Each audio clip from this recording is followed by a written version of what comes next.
जय हिंद साथियों, स्वागत है हमारे यूट्यूब चैनल स्टडी अवतार में। आज हम पढ़ने वाले हैं इडियम एंड फ्रेजेज, यानी कि इडियम एंड फ्रेजेज का तीसरा वीडियो है। इसके पहले ऑलरेडी 2 वीडियो हम बना चुके हैं, जिसमें 1 से लेकर 200 तक इडियम एंड फ्रेजेज का रिवीजन कराया गया है। ये नीतू सिंह का बुक्स है जो वॉल्यूम 1 की है। इसी को हम पढ़ रहे हैं और रिवीजन कर रहे हैं। जैसे कि कोई भी एग्जाम हो, एसएससी सीजीएल हो, सीएचएसएल हो, एमटी हो, एमटीएस हो या सीपीओ हो, यानी कि सीजीएल मेंस भी हो, इसके लिए काफ़ी महत्वपूर्ण वीडियो है। आप लोग इस वीडियो को देखें और रिवीजन करें। तो आइए फ्रेंड्स, वीडियो को बिना देरी किए हुए हम शुरू करते हैं। तो यहाँ देखेंगे, सबसे पहला नंबर इडियम्स दिया हुआ है, मेक बोथ एंड्स मीट, यानी कि मेक बोथ एंड्स मीट का हो जाएगा हिंदी मीनिंग्स आय के अंदर ही गुजारा करना, यानी कि जितना आय अर्न करना, इनकम जितना होना, उसी के अंदर अपने गुजारा भत्ता चलाना, उसे हम क्या बोलेंगे, to live within one's means, यानी कि आय के अंदर ही गुजारा चलाना। अगला है make hay while the sun shines, यानी कि मौके के फ़ायदा का लाभ उठाना, यानी इसका मीनिंग्स हो जाएगा to take the benefits and opportunity, यानी कि अपॉर्चुनिटी का लाभ उठाना, मौके के फ़ायदा का लाभ उठाना। नेक्स्ट है मेक और मार, मेक और मार का हो जाएगा, इसका मीनिंग्स बनाना या बिगाड़ना, यानी कि बिगाड़ देना, डिस्ट्रॉय कर देना, टू मेक और डिस्ट्रॉय, इसका मतलब हो जाएगा मेक और मार। नेक्स्ट है make the best of the both the worlds, यानी कि दोनों हाथों में लड्डू होना, तो इसे हम बोलेंगे getting benefits from both the sides, यानी कि दोनों साइड से होना, दोनों साइड की ओर होना, यानी कि दोनों हाथों में लड्डू होना, इसका इडियम्स होगा make the both of the worlds best of worlds. यानी कि अगला इडियम्स है मेक ऑफ वंस माइंड, यानी कि निश्चय करना, इसका मीनिंग्स होगा टू साइड, यानी कि डिसाइड लेना, निर्णय करना, कंक्लूसिव करना, इसे हम बोलेंगे मेक ऑफ वंस माइंड, यानी कि अपने माइंड में सोचना, निर्णायक स्थिति लेना। अगला इडियम्स है make of means, make of means का मीनिंग्स होगा समृद्ध व्यक्ति होना, यानी कि वेल्थी व्यक्ति होना, रिच पर्सन होना, जिसके पास काफ़ी धन होना, यानी कि ए वेल्दी मैन, यानी कि समृद्ध व्यक्ति होना।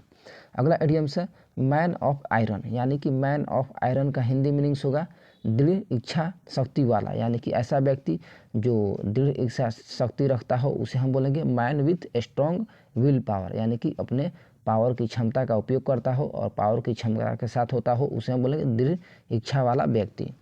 अगला है man of letter, man of letter का मतलब हो जाएगा विद्वान व्यक्ति, गुणी व्यक्ति, यानी कि स्किल्ड पर्सन, इसे हम बोलेंगे लर्न पर्सन, जिसके पास काफ़ी बुद्धिमान हो, उसे हम बोलते हैं मैन ऑफ लेटर, यानी कि गुणी व्यक्ति। अगला इडियम्स है मैन ऑफ पार्ट्स, यानी कि सुयोग्य व्यक्ति, ए मैन ऑफ क्वालिटीज, यानी कि ऐसा व्यक्ति जिसके पास कई गुण हो, कई क्वालिटी हो, इसे हम बोलेंगे मैन ऑफ पार्ट्स, यानी कि सुयोग्य व्यक्ति होना।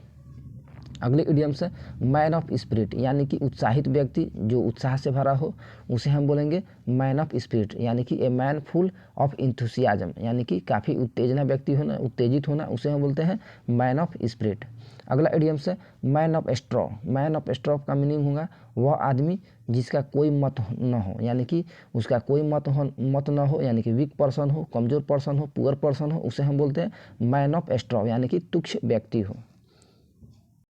नेक्स्ट इडियम्स है man of the world, man of the world का हिंदी मीनिंग्स होगा अनुभवी व्यक्ति, यानी कि एन एक्सपीरियंस्ड पर्सन, यानी कि ऐसा पर्सन जिसके पास काफ़ी एक्सपीरियंस हो, यानी कि स्किल्ड हो, गुणी हो, उसे हम बोलते हैं मैन ऑफ द वर्ल्ड। अगला इडियम्स है man of word, man of word का मतलब हो जाएगा, यानी कि यहाँ वर्ल्ड दिया हुआ है, यहाँ वर्ड दिया हुआ है, यानी कि शब्द दिया हुआ है, इसे हम बोलेंगे जुबान का सच्चा, यानी कि जुबान का सच्चा होना, ट्रूथ होना, सही बात बोलना, उसे हम बोलेंगे ट्रू टू वंस वर्ड, यानी कि अपने वर्ड पे अड़ जाना, यानी कि अपने कही हुई बात पर रहना, यानी कि जुबान का सच्चा होना, पक्का होना। अगला इडियम है मेयर्स नेक्स्ट, यानी कि झूठी अफवाह फैलाना, रूमर फैलाना, उसे हम बोलते हैं मेयर्स नेक्स्ट, यानी कि ए फॉल्स इन्वेंशन, यानी कि गलती खोजना, यानी कि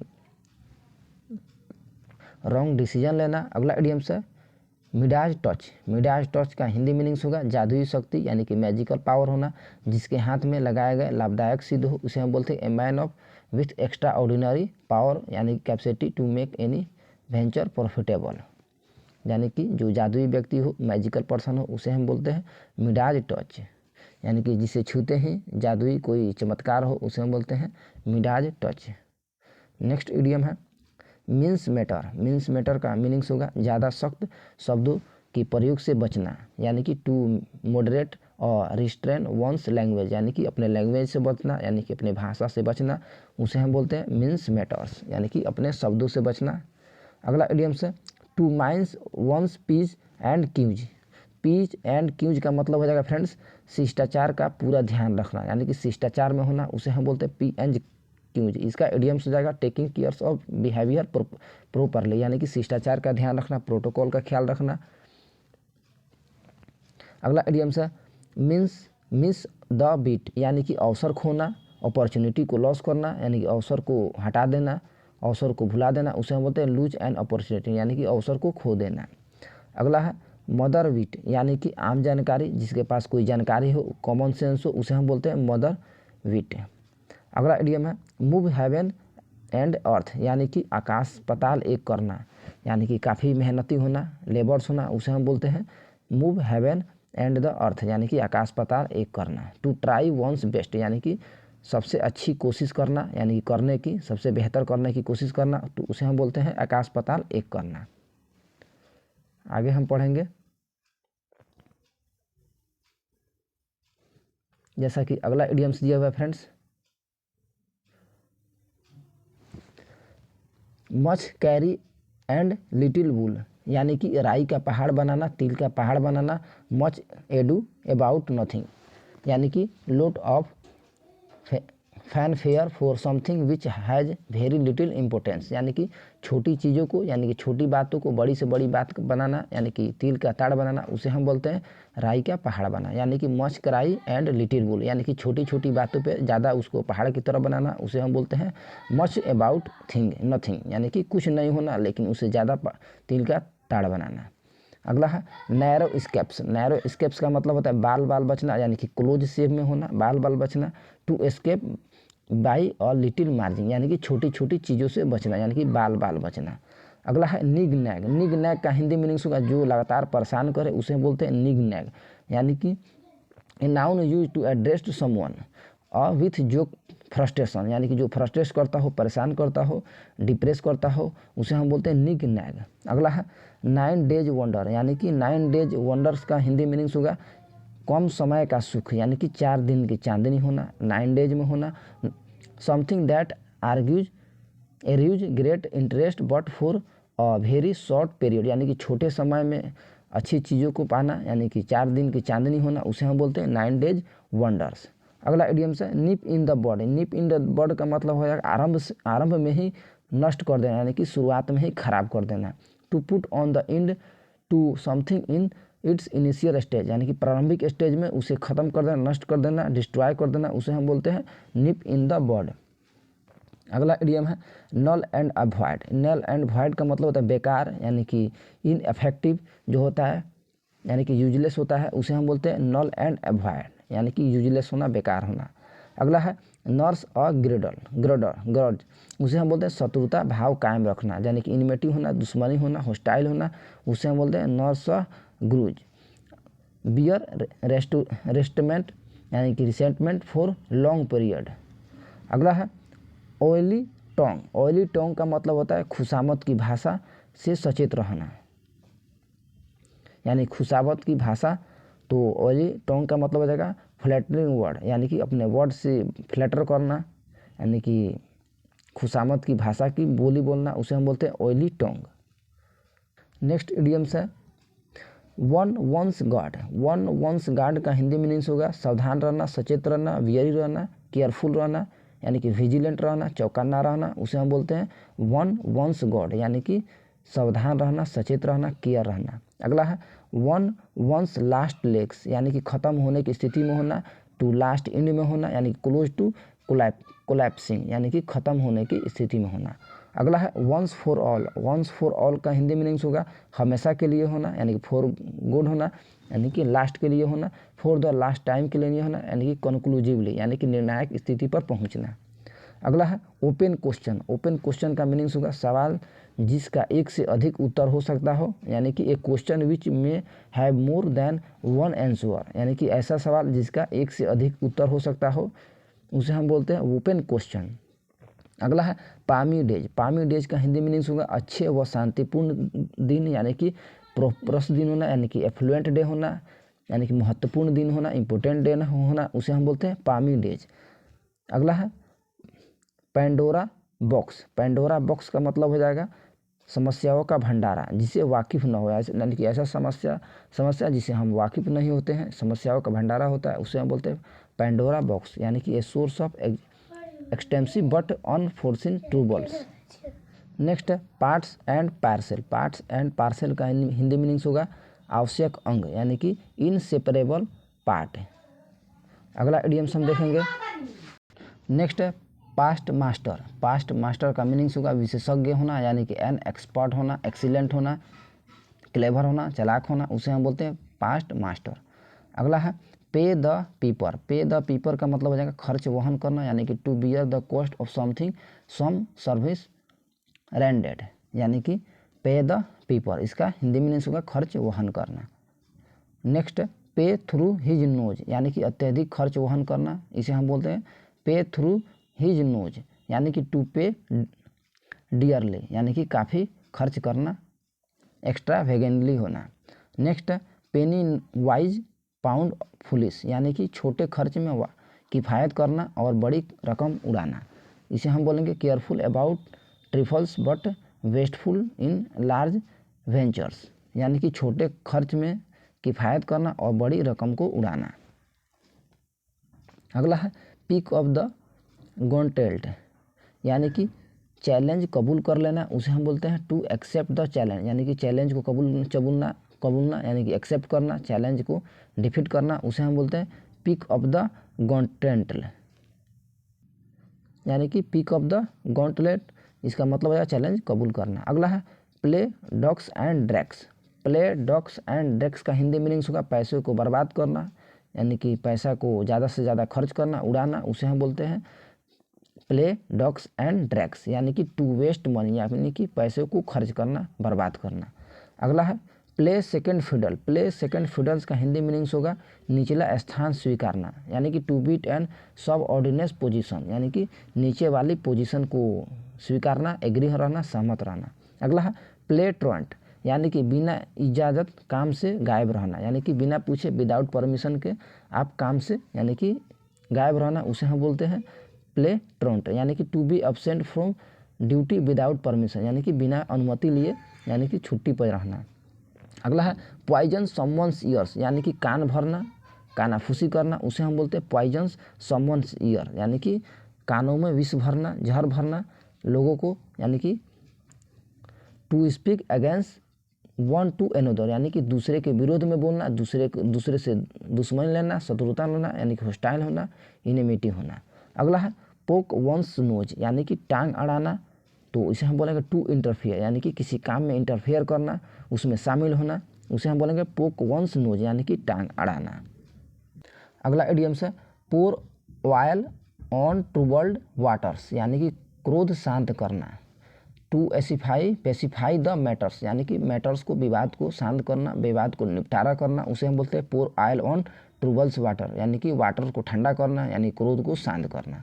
अगला है प्रोस एंड कॉन्स, तो इसका मीनिंग्स होगा पक्ष और विपक्ष, यानी कि पक्ष और विपक्ष दोनों को सुनना, उसे हम बोलते हैं प्रोस एंड कॉन्स, यानी कि फॉर एंड अगेंस्ट, यानी कि विरुद्ध और विपक्ष, यानी कि दोनों को बातों को सुनना, दोनों को ध्यान में रखना, सहमत कराना, उसे हम बोलते हैं प्रोस एंड कॉन्स। अगला इडियम्स है पुल्स वंस लेज, यानी कि टांग खींचना, मजाक उड़ाना, उसे हम बोलते हैं पुल वंस लेग, यानी कि टांग खींचना।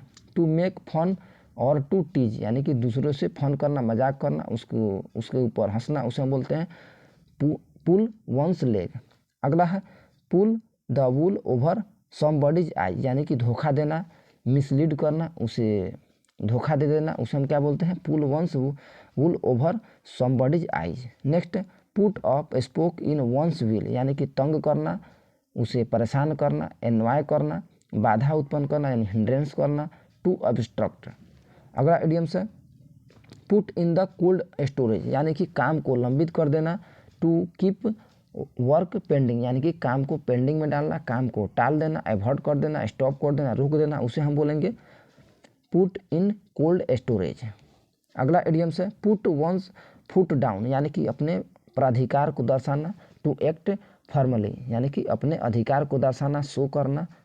अगला है put one shoulders to the wheels यानी कि अपने स्वयं अपने प्रवासों से किसी कार्य को करना, to work and exert oneself heavily यानी कि स्वयं अपने प्रयासों से किसी कार्य को करना, इसे हम बोलेंगे इडियम्स में put one shoulders to the wheel. अगला है put the cart before the horse यानी कि कोई काम को उल्टे सिरे से प्रारंभ करना, बिगिन करना, शुरू करना, स्टार्ट करना उल्टे तरीके से, उसे हम बोलते हैं इडियम्स में put the cart before the horse यानी कि टू थिंग्स रॉन्गली यानी कि गलत तरीके से किसी कार्य को करना। अगला इडियम्स है put the cat among pigeons यानी कि गलत काम करना, बात से काफ़ी लोगों का गुस्सा भड़का देना, इसे हम बोलते हैं put the cat amongst pigeons यानी कि टू से do something that causes trouble और मेक मेनी वेरी एंग्री यानी कि गुस्सा रहना, कष्ट में रहना, उसे हम बोलते हैं गलत काम करना। अगला इडियम्स हम quarrel with one's bread and butter, तो इसका मीनिंग्स होगा ब्रेड एंड बटर का, जहाँ से रोटी रोजी यानी कि रोजी रोटी मिलती है वहीं के अधिकारी यानी कि वरिष्ठ अधिकारी से लड़ना यानी कि जिसका खाना उसी से लड़ना, उसे हम क्या बोलते हैं यानी to fight with the executive और employer who is the providing one's means in living यानी कि जो दूसरे के लिए यानी कि जीवन को चलाता हो, प्रोवाइड करता हो यानी कि इनकम को देता हो, उसी से लड़ना, उसी से झगड़ना, क्वारल करना, उसे हम बोलते हैं quarrel with one's bread and butter. अगला इडियम्स है क्वीर फिश यानी कि अजीब व्यवहार वाला व्यक्ति, स्ट्रेंज पर्सन यानी कि जो स्ट्रेंज पर्सन, वंडरफुल पर्सन हो, अद्भुत हो, उसे हम बोलते हैं विचित्र पर्सन हो कि तो क्वीर फिश उसे हम बोलते हैं इडियम्स में। अगला इडियम्स है रैन कैट्स एंड डॉग्स यानी कि कैट्स एंड डॉग्स का मतलब होता है तेज बारिश होना यानी कि मूसलाधार बारिश होना, यानी कि रैन वेरी हेवनली यानी कि काफ़ी तरीके से बारिश होना, मूसलाधार बारिश होना, उसे हम बोलते हैं रैन कैट्स एंड डॉग्स। अगला इडियम्स है रैनी डे, रैनी डे का हिंदी मीनिंग्स होगा आर्थिक कष्ट में होना, कष्ट के दिन होना, future time of need specially financial need यानी कि कास्टिक दिन होना, कष्टमय दिन होना, डे होना, उसे हम बोलते हैं रैनी डे। अगला इडियम है रीड बिटवीन द लाइन्स यानी कि छिपा हुआ अर्थ समझ जाना यानी कि हिडन अर्थ को यानी कि मीनिंग को समझना, उसे हम बोलेंगे रीड बिटवीन द लाइन्स यानी कि to understand the hidden meaning यानी कि छुपी हुई अर्थ मीनिंग्स को यानी कि समझना। आगे हम पढ़ेंगे रेड हैंडेड का हिंदी मीनिंग्स होगा अपराध करते समय पकड़ा जाना यानी कि रंगे हाथे पकड़ा जाना, उसे हम बोलते हैं रेड हैंडेड यानी कि exactly while committing a crime और डूइंग समथिंग रॉन्ग यानी कि गलत काम करते हुए उसे पकड़े जाना, उसे हम बोलते हैं रेड हैंडेड। अगला है रेड लेटर डे, ये काफ़ी महत्वपूर्ण है, तो इसका मीनिंग्स होगा सौभाग्य का यानी अत्यंत महत्वपूर्ण दिन यानी कि ये रेड लेटर डे का मतलब हो जाएगा एक महत्वपूर्ण दिन होना यानी कि ये मेमोरेबली इम्पोर्टेंट और हैप्पी ओकेजन यानी कि खुशी का दिन होना, ये रेड लेटर डे होता है। अगला है रेड टैपिज का मीनिंग होगा लाल फीताशाही यानी कि strict adherence to excessive paper work and official formalities, इसे बोलते हैं रेड टैपिज यानी कि लाल फीताशाही। अगला है रेस्ट वन वंस ल्यूरेस यानी कि भूतकाल के उपलब्धि पर निर्भर रहना, depending on the achievement made in the past यानी कि अपने अचीवमेंट पर निर्भर रहना, डिपेंड रहना, उसे हम क्या बोलते हैं भूतकाल के उपलब्धि पर निर्भर रहना कि रेस्ट वंस ल्यूरेस यानी कि अपने फ्यूचर में अचीवमेंट को प्राप्त करने को सोचना और डिपेंड रहना, उसी पर निर्भर रहना। अगला इडियम्स है राइम और रीजन यानी कि किसी भी कारण से होना यानी कि सेंस लॉजिकल यानी कि मीनिंग, किसी कारण से किसी कॉज से होना, उसे हम बोलते हैं राइम और रीजन। अगला इडियम है राइट हैंड मैन यानी कि ऐसा व्यक्ति मुख्य सहायक व्यक्ति हो यानी कि राइट हैंड हो, उसे हम क्या बोलते हैं मोस्ट वैल्यूएबल असिस्टेंट और सपोर्टर यानी कि ऐसा व्यक्ति जो हमेशा के लिए सपोर्ट करता हो, तो उसे हम क्या बोलते हैं मुख्य सहायक व्यक्ति जो हमेशा सहायक की तरह कार्य करता हो। अगला है rise like a phoenix from the its ashes यानी कि बहुत बड़ी समस्या से उबर कर निकल जाना, उसे हम बोलेंगे to make a miraculous comeback after a seemingly insurmountable setback यानी कि बड़ी समस्या से वापस होना, कम बैक करना, उसे हम बोलते हैं rise like a phoenix from its ashes. Next rock the boat यानी कि संतुलन बिगाड़ना, रॉक द बोट इसका इडियम्स होगा to disturb the situation which was otherwise stable, यानी कि स्थायी चीज़ों को बिगाड़ देना, डिस्टर्ब कर देना, खराब कर देना, उसे हम बोलते हैं रॉक द बोट। अगला इडियम्स है रोलिंग स्टोन, यानी कि जो स्थिरता के साथ कार्य नहीं करता हो उसे हम क्या बोलते हैं रोलिंग स्टोन, यानी कि रेस्टलेस पर्सन, ऐसा पर्सन जो आराम नहीं करता हो, रेस्टलेस हो बिल्कुल, उसे हम क्या बोलते हैं रोलिंग स्टोन। अगला है रॉयल रोड। रॉयल रोड का मतलब हो जाएगा आसान का रास्ता, इजी वे होना, यानी कि an easy to direct way of achieving और डिजायर्ड रिजल्ट, यानी कि ऐसा रास्ता जो आसानी से हो, आसानी से तय किया जा सके और आसानी से परिणाम निकल सके, उसे हम क्या बोलते हैं रॉयल रोड। अगला है rule the roost. Rule the roost का मीनिंग्स होगा रूप जमाना, टू डोमिनेट करना, यानी कि रूप जमाना, डोमिनेट करना, उसे हम क्या बोलते हैं रूल द रूस्ट। अगला है रॉन एम्यूक, और रॉन एम्यूक का मतलब होगा सनक सवार होना, यानी कि मैड विथ मर्डरस फ्रेंजी, यानी कि पागलपन होना, मैड होना, उसे हम क्या बोलते हैं रॉन एम्यूक। अगला है run in the same group, यानी कि संबंधों में मधुर बनाए रखना, संबंधों को मधुर बनाए रखना, इसे हम बोलेंगे run in the same group, यानी कि मेंटेनिंग और स्वीट रिलेशनशिप, यानी कि काफ़ी महत्वपूर्ण रिलेशनशिप होना, संबंध होना। अगला है रन ऑफ द मिल, यानी कि सामान्य होना, जनरल होना, एवरेज होना, कॉमन होना, उसे हम क्या बोलेंगे रन ऑफ द मिल। अगला है रन द, यानी कि गॉन्टलेट, यानी कि बुरे अनुभव से गुजरना, to go through the unpleasant experience, यानी कि काफ़ी ख़राब स्थिति से गुजरना, उसे हम क्या बोलेंगे रन द गॉन्टलेट। अगला है सेल अंडर फॉल्स कलर्स, यानी कि धोखा देना, तो इसे हम बोलेंगे to pretend to be something that you are not, यानी कि उसे दिखावा करना, धोखा देना। अगला है सेव वंस स्किन, यानी कि स्वयं को बचाना, इसे हम बोलेंगे सेव वंस स्किन, यानी कि टू सेव वंस, यानी कि अपने आप को सुरक्षा रखना। Next CI2I। CI2I का मीनिंग्स होगा पूर्ण सहमत होना, यानी कि शोइंग एग्रीमेंट टू एग्री, यानी कि एग्री रहना, सहमत रहना किसी बात से, इसे हम बोलेंगे CI2I, यानी कि आँख में आँख से बातें करना, यानी कि सहमत होना, उसे की बात से पूर्ण कम्प्लीटली एग्री होना, इसे हम बोलेंगे CI2I। अगला है सी पिंक एलिफेंट्स, यानी कि पिंक एलिफेंट्स होना, अत्यधिक नशा के कारण उन चीज़ों को देखना जो वास्तव में न हो, उसे हम बोलते हैं सी पिंक एलिफेंट्स, यानी कि to usual hallucination arising due to intoxication, यानी कि हॉलिसिनेशन का मतलब होता है मतिभ्रम में होना, तो जो नशा के कारण उन चीज़ों को देखने में जो वास्तव में नहीं होता है, उसे हम क्या बोलते हैं सी पिंक एलिफेंट्स। अगला इडियम है सी रेड, यानी कि गुस्से में होना, एनवाय होना, नाराज होना, वेरी यानी कि एंग्री, यानी कि काफ़ी गुस्से में होना, इसे हम बोलते हैं सी रेड। अगला है सी थ्रू। सी थ्रू का हिंदी मीनिंग्स होगा समझ जाना, अंडरस्टैंड करना, यानी कॉम्प्रिहेंड करना और समझ जाना। सी थ्रू का हिंदी मीनिंग्स होगा समझ जाना, यानी कि अंडरस्टैंड करना। अगला है सेट एट नॉट, यानी कि असम्मान करना, डिसऑनेस्ट करना, डिसग्रेस करना, a threat as of no importance, यानी कि कोई उसके महत्वपूर्णता न देना, इसे हम क्या बोलते हैं अनादर करना, यानी कि सी एट नॉट। अगला है सेट वंस फेस अगेंस्ट, यानी कि कड़ा विरोध करना, इसे हम क्या बोलते हैं हिंदी इडियम्स में सेट वंस फेस अगेंस्ट, यानी कि टू अपोज विथ डिटर्मिनेशन, यानी कि प्रतिद्वंदी होना, विरोध करना, यानी कड़ा विरोध करना, उसे हम क्या बोलते हैं सेट वंस फेस अगेंस्ट। अगर इस वीडियो का PDF लेना चाहते हैं तो डिस्क्रिप्शन बॉक्स में लिंक दिया गया है, उस लिंक पे जाके व्हाट्सएप ग्रुप का लिंक है, उस लिंक पे जाके क्लिक करें और व्हाट्सएप ग्रुप से ज्वाइन है, वहीं पे PDF डाला जाता है। तो मिलते हैं इसके नेक्स्ट वीडियो में, तब तक के लिए जय हिंद जय भारत।